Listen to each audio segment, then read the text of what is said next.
That's Mr. Joseph Malanji. Good afternoon, Mr. Malanji. Thank you for your time on the SABC News Desk. Thank you very much, Kashni. Thank you for having me.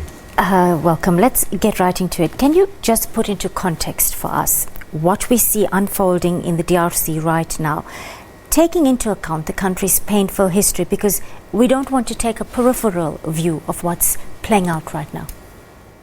Thank you. To start with, I would like to appreciate the support that the SADC heads of state and their governments have given to the Democratic Republic of Congo. And secondly, I would like to commend President Kabila for coming out and sticking to his word. You must realize that prior to this election, there was a primary celebration in the Democratic Republic of Congo, because quite a good number of people did not think President Kabila was going to step down and give chance to others to contest this election.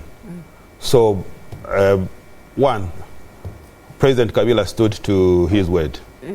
Two, you have to look at the situation in the Congo. It's quite a complex situation, because there was condemnation of the machines that were procured by the Electoral Commission of the Democratic Republic of Congo.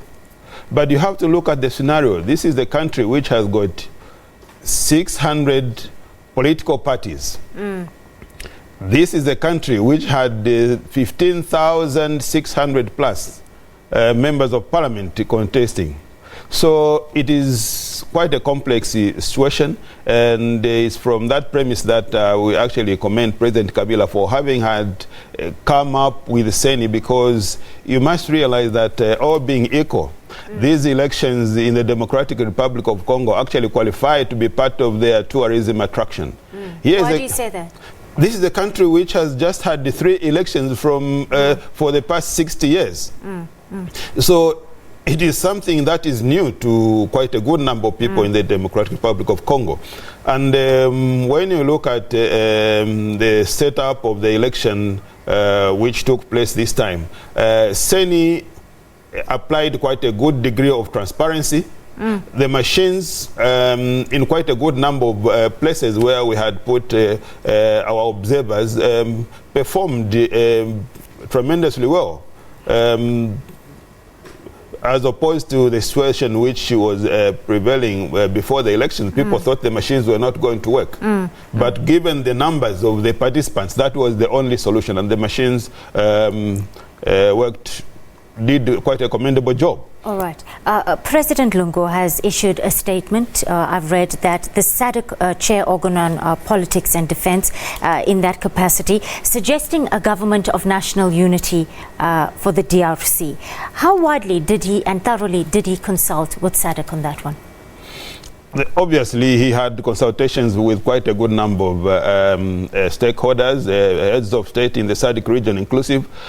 You see, you have to look at the situation in Congo as a unique situation altogether. This is a country in which some of the people in this country were differentialized. One, there were regions like Beni and Butembo where there was cholera. And as observer mission, we made sure that we didn't want to be biased to ask the Ministry of Health from the Democratic Republic of Congo. We had an inquiry from the World Health Organization, which we thought would give us correct statistics. And we got statistics from the World Health Organization, which gave us the numbers of the fatal instances in the same region. So that was the primary factor that we had, that the Ebola virus was on the ground. It was there in those regions. To which degree, of course, we didn't have medical practitioners in our team. So we're relying on this information from the World Health Organization. Two, there are other places where elections were postponed.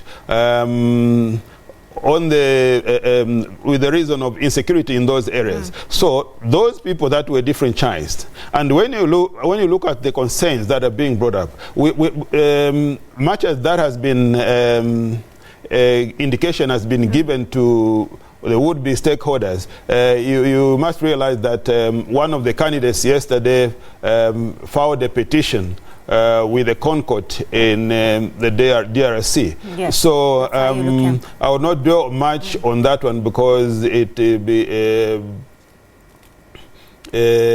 getting into contemptuous situation, considering that the matter is already in court. But having said that, as SADC, you must realize that SADC, out of the 5 regions in Africa, SADC is relatively a very stable region.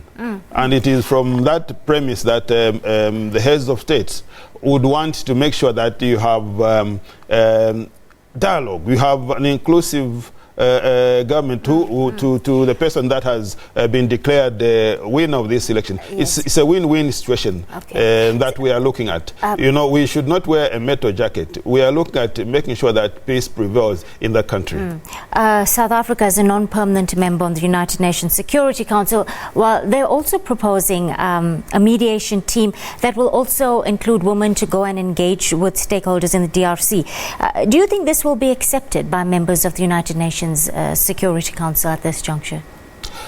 You see, I'm glad you've asked that question. You have to look at what this indicates to you the level of commitment the SADC region has got to having a peaceful Democratic Republic of Congo.